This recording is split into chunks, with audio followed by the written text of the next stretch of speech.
आज हम बातें करेंगे कि पोस्टर्म प्रेगनेंसी क्या होता है, पोस्टर्म बेबी क्या होता है, पोस्टर्म प्रेगनेंसी में माँ और बच्चे को क्या क्या समस्या हो सकते हैं और पोस्टर्म प्रेगनेंसी के क्या कारण होता है और पोस्टर्म प्रेगनेंसी का क्या उपाय हो सकते हैं। तो आज इस टॉपिक में एक एक करके बातें करेंगे। जैसे अभी कुछ केसों में कुछ बहनों में देखने के लिए मिलता है कि उनका ड्यू डेट से 7 या 15 दिन ऊपर चढ़ गए हैं, फिर भी उनको लेबर पेन नहीं आते हैं। अगर उनको लेबर पेन आते हैं तो उनकी नॉर्मल डिलीवरी नहीं हो पाती है और डिलीवरी के टाइम में उनको कॉम्प्लिकेशन होने लगती है, जिससे माँ और बच्चे को कई समस्याएं हो सकते हैं। सभी प्रेग्नेंट बहनों से अनुरोध है कि मेरा वीडियो को अंत तक आप लोग ज़रूर देखिए, क्योंकि इस वीडियो के माध्यम से आपके और आपके बच्चे के लिए मैं बहुत ही अच्छी बात बताने जा रही हूँ, जिससे आप और आपके बच्चे को कोई किसी तरह की कोई नुकसान समस्या नहीं हो सकता है। अगर इस वीडियो को देख के आप अच्छे से समझ जाएंगे तो आप ऐसा गलती कभी नहीं करेंगे। तो चलिए मेरे वीडियो में बने रहिए। मैं स्टार्ट करती हूँ वीडियो को बनाने के लिए। सबसे पहले मैं बात करूँगी कि पोस्ट टर्म प्रेगनेंसी क्या होता है। जैसे कि 42 वीक्स या उससे लंबे चलने वाली जो प्रेगनेंसी होती है उसे पोस्ट टर्म प्रेगनेंसी कहा जाता है। इसके बाद हम देखेंगे कि पोस्ट टर्म बेबी क्या होता है। 42 वीक्स या बाद में पैदा होने वाले बच्चा या जन्म लेने वाले बच्चे को पोस्ट टर्म बेबी कहा जाता है। अब हम देखेंगे कि पोस्ट टर्म प्रेगनेंसी होने का क्या कारण हो सकते हैं। जिससे पोस्ट टर्म प्रेगनेंसी होने का कई कारण हो सकते हैं। प्रेगनेंसी की तारीख गलत गणना करना, दूसरा कारण है इरेगुलर मानसिक चक्र आना, तीसरा कारण है जेनेटिक भी हो सकता है। पोस्ट टर्म प्रेगनेंसी का इतिहास भी आपके फैमिली में हो सकता है, तो अन्य कारण भी होते हैं। तो ये है पोस्ट टर्म प्रेगनेंसी का कारण। अब हम देखेंगे कि पोस्ट टर्म प्रेगनेंसी में माँ को क्या क्या समस्याएं हो सकते हैं। जैसे कि डिलीवरी के टाइम माँ को कठिनाइयाँ हो सकते हैं। जब माँ की नॉर्मल डिलीवरी होती है माँ को कई सारी समस्याएं या कॉम्प्लिकेशन होने लगता है। दूसरे पॉइंट में देखते हैं माँ उस बहन की या माँ की सीजेरियन भी हो सकती है, जैसे बच्चा बड़ा है या नॉर्मल डिलीवरी में कई कॉम्प्लिकेशन हो रहे हैं तो उसकी संभावना बढ़ जाती है कि सीजेरियन से उसकी डिलीवरी हो सकती है। तीसरा नंबर में हम देखे हैं कि इन्फेक्शन की खतरा। अगर पोस्टर्म प्रेगनेंसी होती है तो इन्फेक्शन की खतरा माँ को बढ़ जाती है।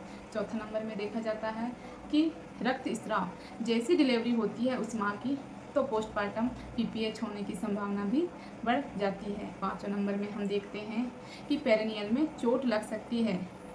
जैसे बच्चा बड़ा है डिलीवरी के टाइम में पेरिनियल, वेजाइना, सर्विक्स में चोट लगने की संभावना भी बन जाती है। इस तरह से माँ को समस्याएं हो सकते हैं।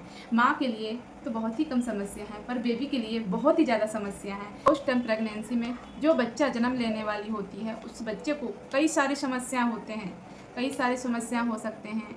जैसे कि सबसे पहली समस्या है भ्रूण की वृद्धि रुक जाना।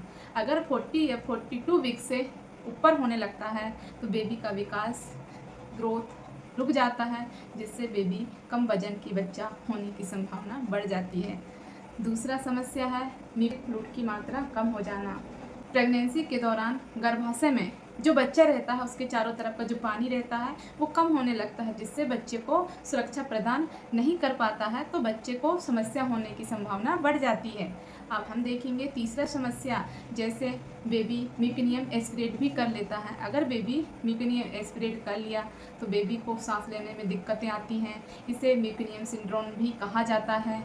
जैसे अब हम चौथा नंबर में देखेंगे कि बेबी को चोट भी लग सकती है। जैसे नॉर्मल डिलीवरी होती है, अगर बेबी बड़ा है तो उसको चोट लगने की संभावना भी बन जाती है।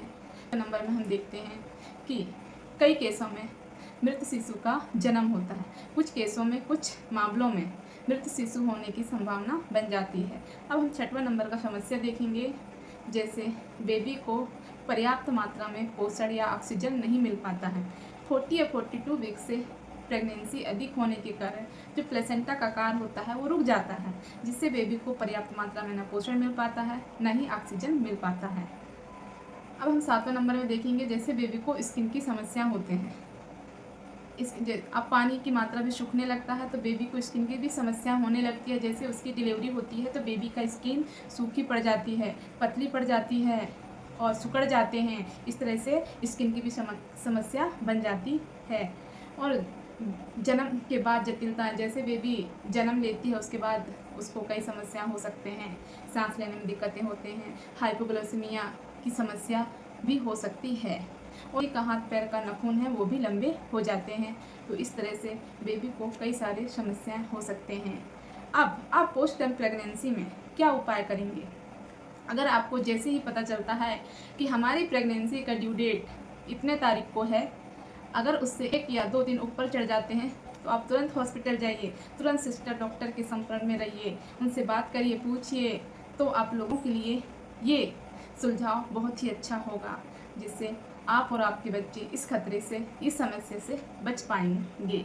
तो अभी प्रेगनेंसी माँ बहन से अनुरोध है कि आपके साथ ऐसा होता है, आपकी डेट निकल गई है और आप घर में बैठे हैं और आप अपने लेबर पेन का वेट कर रहे हैं, तो ये बिल्कुल गलत है। आपको तुरंत हॉस्पिटल जाना चाहिए, क्योंकि अभी अभी कुछ केसों में देखा जा रहा है, मैं कल ही देखी हूँ, एक बहन आई थी, उसकी 25 तारीख की डेट थी, वो 2 तारीख को आई है हॉस्पिटल में चेकअप कराने, और उनको भी पता है कि हमारी ड्यू डेट 25 तारीख की है और उनका बच्चे का वेट है 3 किलो 500 ग्राम, फिर भी वो चेकअप कराने आई है।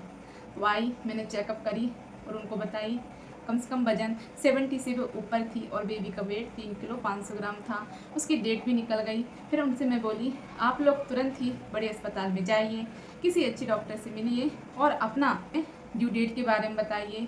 वो यही वेट कर रही थी कि मेरे को लेबर पेन आएंगे और मैं नॉर्मल डिलीवरी कराऊंगी, क्योंकि मैंने उनको समझाई आपकी नॉर्मल डिलीवरी होना संभव नहीं है, क्योंकि आपका वजन भी बहुत ज़्यादा है, आपका बेबी का वजन भी बहुत ज़्यादा है और आपका ड्यू डेट से 8 दिन ऊपर निकल गया है। तो कुछ केसों में ऐसा देखा जाता है। और मैं कल ही की डेट में एक मैंने डिलीवरी कराई थी, जो 42 वीक्स में उसकी डिलीवरी हुई थी।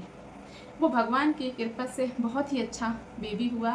बेबी का वेट भी 2 किलो 700 ग्राम हुआ और बेबी को कोई किसी प्रकार की समस्या नहीं आई है।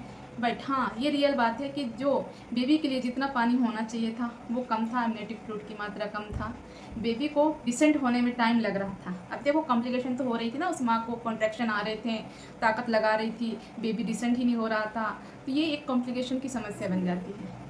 पर शुक्र भगवान की है कि उसकी नॉर्मल डिलीवरी हो गई, बच्चे को किसी तरह के कोई नुकसान नहीं हुआ है, माँ भी स्वस्थ है, बच्चे भी स्वस्थ थी, उसको लड़की हुई थी। हाँ, उसकी नेल्स बड़े हो गए थे, जब मैं बात करी थी स्किन में स्किन सिकुड़ गए थे, पतली स्किन हो गई थी, एक पपड़ी जैसी हो जाती है वैसी स्किन हो गई थी उसकी, और नेल्स भी बड़े हो गए थे, बाकी बच्चा स्वस्थ था।